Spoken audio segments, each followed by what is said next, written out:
Porsche Sales Saskatchewan, selling all the Porsches you could ever Saskatchewan want. Hi, yes, I'm just calling because the new Spyder RS, I've heard that it isn't going to have a limited production run. So I was just wondering what I had to do to get an allocation. Oh, simple. All I need is your name and number and your email address, and then from there you can go f yourself. Okay, sorry. I think maybe we cut out there at the end. Could you one more time? What do I have to do? I don't know where you lost. There's the name, the number, and then just go f yourself. Okay, sorry. I think I keep hearing like a beep. I'm wondering if maybe it's bad reception or something. Can we just go to FaceTime? Yeah, sure. Put that there. Yeah. That's a butthole. That's a butthole.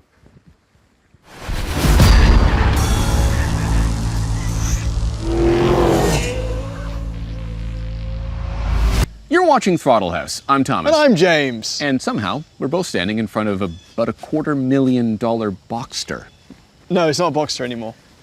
Just 718 Spyder RS. Okay, whatever. It is an RS. So why is it an RS? Because it has the GT3's 4-litre flat six racing engine and Weissach package, and it's a crazy, awesome god tier car. But it's a convertible. It's a convertible. Yes. Exposed to the elements. Right, and so what does RS stand for? Rennsport. And what does Rennsport mean? Racing. Racing. So that's where your money goes. It's a racing convertible? Correct. And the suspension, isn't it softer than the GT4 RS? It is softer. Okay, so it's a softer convertible race car? It doesn't make any sense to me, James. Why don't I get a manual transmission? It's an RS. What does that mean? None of the RSs have manuals. Again, so I feel like I've been robbed of like the top-down cool engine Porsche driving experience because it's an RS, but it doesn't make any sense because it's a convertible. In a way, it's more honest. I don't think this car makes any sense, I'll be honest with you. You'll see. You'll see. Okay.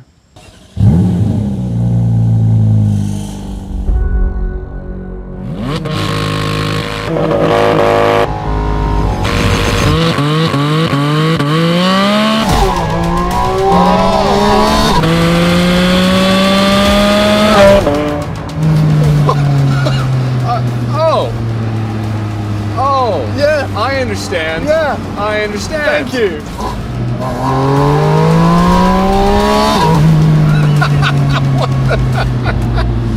This engine. I totally forgot. The last time we drove this was on Willow Springs, the GT4 RS. Yeah. I forgot about the intake duct. Yes.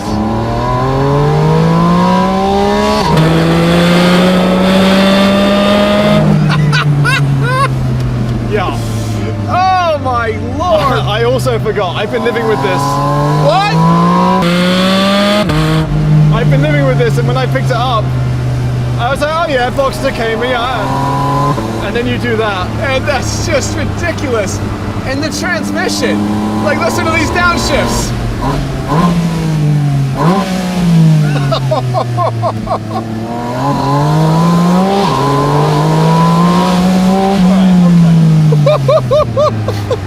The confidence. Good Christ. But here's the thing, you know, you give yourself a motorsport, high revving, naturally aspirated engine that 9,000 RPM, let's not forget.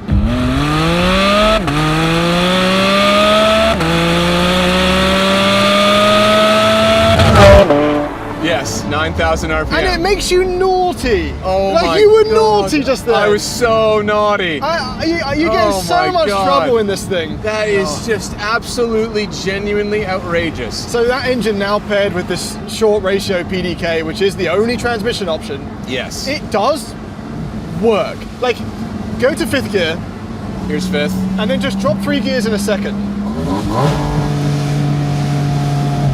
4th. Oh, it does it. Do. 5th. That is... Yeah, I don't miss a manual. Straight up, I don't miss a manual. It's completely irrelevant. I love Porsche manuals. Actually, Porsche, I think, is making some of the best manuals right now. They're good. They're good.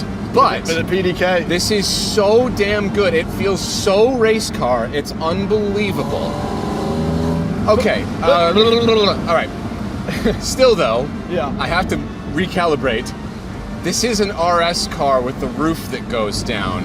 Yes. and like it's softer. It's not as hardcore as a GT4 RS. Correct. So, no, you know what? Screw it. I get it. Yeah. Whatever. I'm trying to be. I can't. I don't care. What if you want the ultimate Boxster and you don't need? You know that's when I say it's more honest. You know you're not taking it to the track. Yeah, I did. So, well, you could. Yeah, and you could, and in a way, that means that all the canards and knacker ducks and all that stuff is like for show. It's for show, and that, yeah. But so you know what? Call me a poser. Yeah. so good. Oh, it's just genuine like engine nirvana. Yes. Like proper, real, mechanical, visceral race car noises. And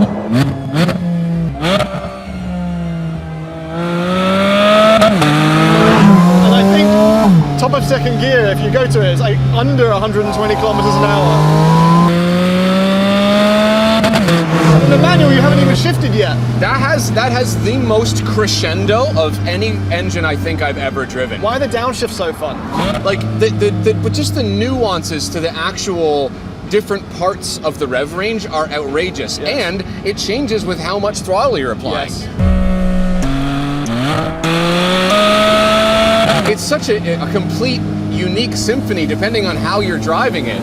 Like every 1,000 RPM is a different engine. Yes. That's how it feels. 5, 6, 7, full throttle, 8, no, like.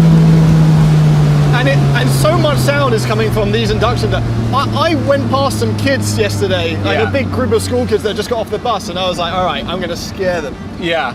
And I downshifted from 5th to 2nd immediately. And I was a cell phone. I got the biggest amount of sound. So they jumped and I went, ah!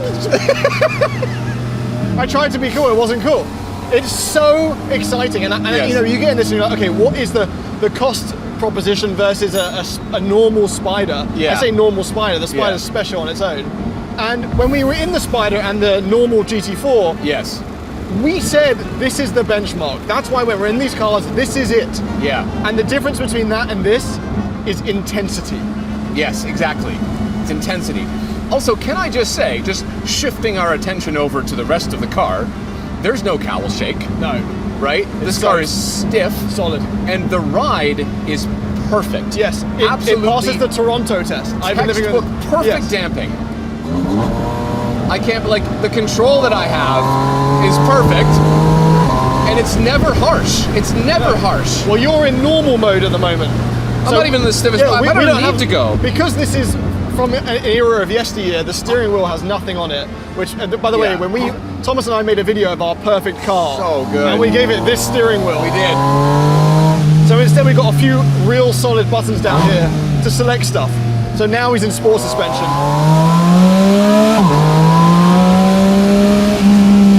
So much confidence.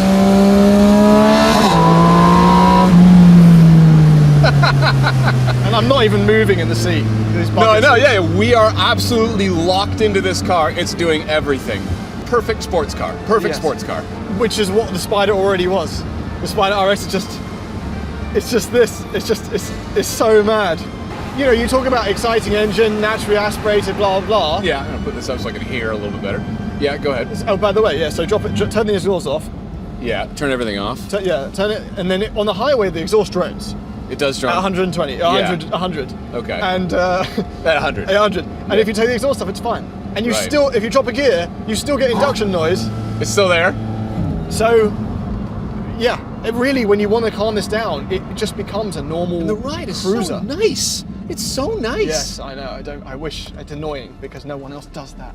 I don't understand why it's not possible in my MX-5. Anyway, it just calms right down. I didn't even find the seats uncomfortable. No. Okay, yeah. So that's what I was going to ask you. Yes. Corvette Z06. Yeah. That's about the only competitor to this, really, that I can think of. Yeah, mid-engine, this price range.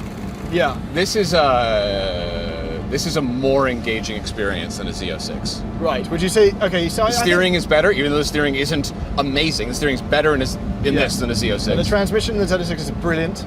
The transmission in this is better. More effective, or no better?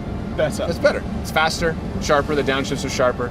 It's more engaging. It's close though. It's close. I think that's one of But the this is highlights better. of the Corvette. An Audi R8 is also a mid-engine car in a similar price range, you know, for the Also, rear-wheel drive. absolutely. But that's calm. It's subdued. so calm compared to this. This has. But it's not wild, this, because it's so controlled. So what is it? I don't know. It's. I don't really understand how to articulate it because it has all of the characteristics of just a really good sports car, but my ears and my back tell me that I'm in a stripped out race car with a sequential transmission. Right, that somehow isn't punishing. I don't know how they've done it, genuinely. Okay, so here's my question, another question. Yeah. There's GT fatigue. Okay. You know, there is an element of give a fluck. Yeah. I'm sick of it. There's a Spyder and a GT4, and then there's a GT4 RS, and now there's a GT3 now, but then there's and an you can't ST, get any of them. But then, So where does this place? You know, it's half the price of an ST, I think, somewhere around there. I'll tell you where this place is. This place is somewhere at the very top of the hallowed halls of Porsche history. That's where it belongs.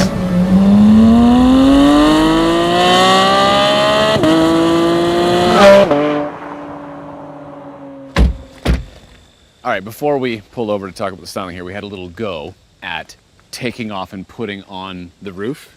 A little go. So yeah. You got a little something in your teeth there. Oh. Was that in there the whole time? Might have been. It's a natural reaction. The leaves are falling, I'd start storing stuff for winter. Okay.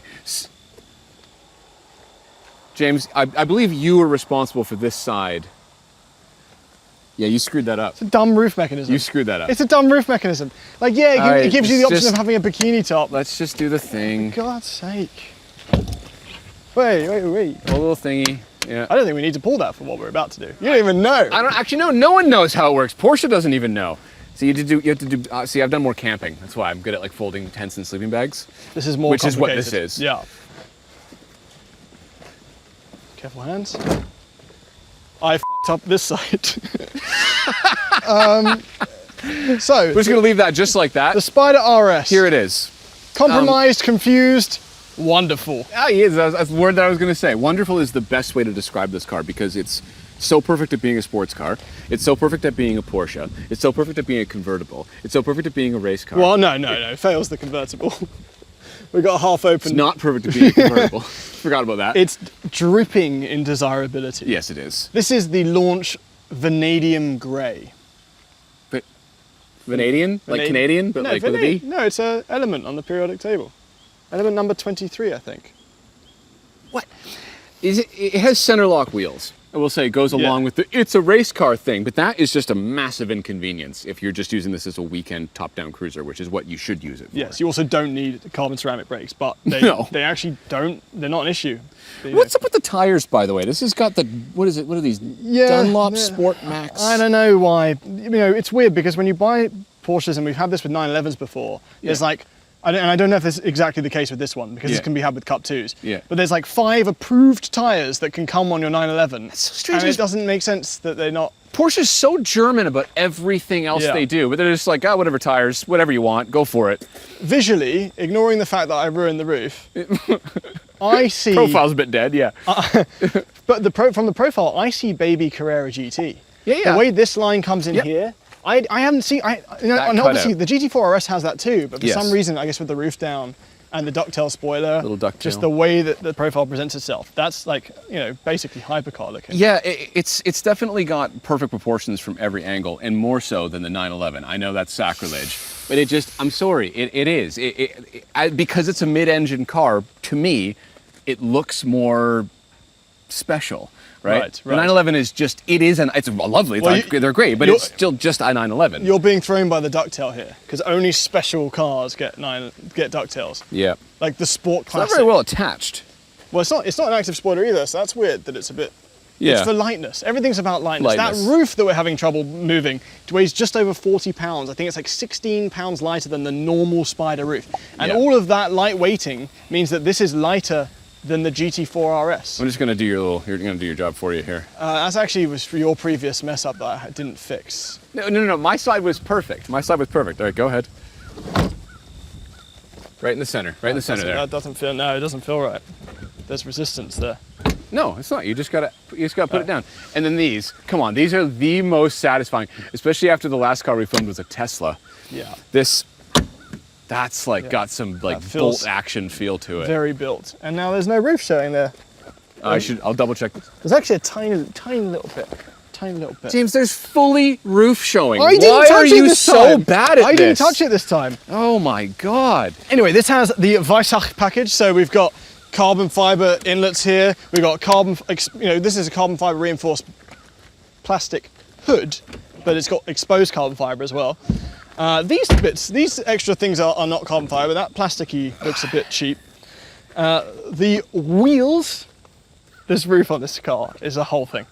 The wheels are stunning, and this isn't even the magnesium optioned wheels. To get the magnesium option wheels, you do need a Weissach package, which is already quite expensive over the normal Spyder RS. And then you have to pay a fortune for magnesium wheels. I would say save the money. You don't need it. It's light enough. Can we look at the interior? Yeah. Okay. This is excellent. It's old. It captures a moment in time now, though, doesn't it? Yes. Like, is this when interiors were perfect? I think it was, because it's got Apple CarPlay, it's got the screen and everything. It hasn't got wireless CarPlay. And that sounds like a really stupid complaint, but the bucket seats, even though I find them comfortable, they do not allow you to access your pockets. No, you can't use yourself. Like, you can't... You can't use yourself? I mean, you probably could. It's just a bit... Also, the key... Not what I meant. Very new Porsches now have the push-button start, which is upsetting. But the last few years, they've had a Porsche-shaped thing that's already in there that you can turn. This is back from when you have to put the key in and turn. Key in. Which, again...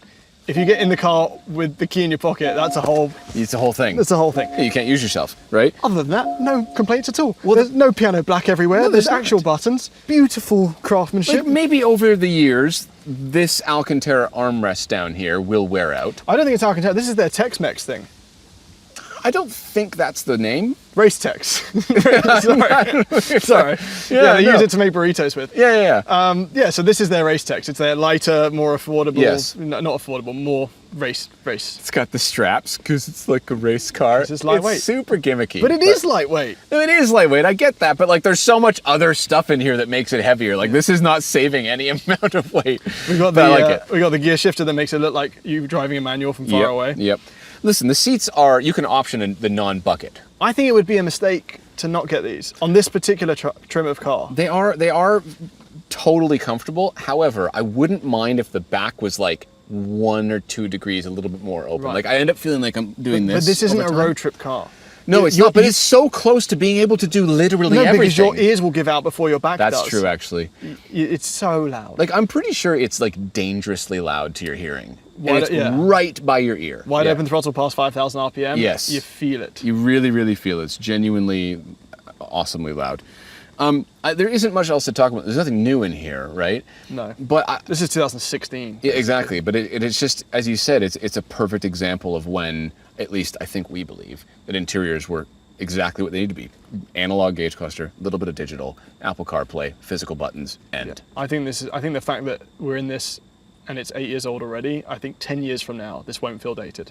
No, it won't. It will just work. Yeah. And it's, as you said, it's almost a dailyable road trip car. It has storage in the front. It has a bit of storage in the back if you don't mess up the roof and put that everywhere. Should we do a conclusion? Yeah. Okay. Maybe, as James said, the sheer number of special Porsches and their inaccessibility puts you in the give a fluck camp. I mean, come on, Porsche have even rubbed salt in the wound on this car by having an allocation-walled and paywalled timepiece that only the purchaser can exclusively buy. And yes, even though the final result is that the Spyder RS is tremendous, there's nothing really that new going on here. At this point, the GT and RS lineup seems like just a menu of pre-made fancy sandwich options with the same ingredients, just organized differently. And that sandwich restaurant is 20 feet up in the air, and there's no ladder. But whether we're all prospective owners or not, in many ways these cars, which are aspirational, are absolutely what dreams are made of, and the Spyder RS is no different. Yes, it has the GT3 engine, but the engine shares the highlight podium of this car with the suspension, which is the most compliant of any new Porsche GT car we've driven, to the point where you could almost apply the word magic to it. And that's what this car is. It's magic. Magic that you can only access by making a deal with the devil. The payment? Some burst eardrums and a roof solution that requires a demonstration at your local REI. Thanks for watching. And thank you to huckberry.com for supporting this episode and supplying us with clothes that make us not naked. We'll stick a link in the description for more of their cool stuff that we've been wearing.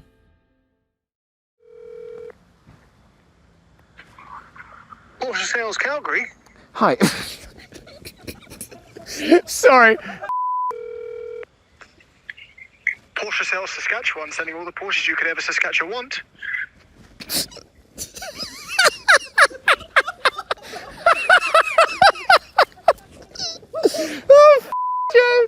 Oh God, okay.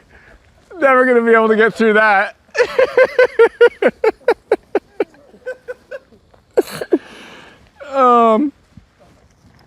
All right, do that one again, but I'll hold it together.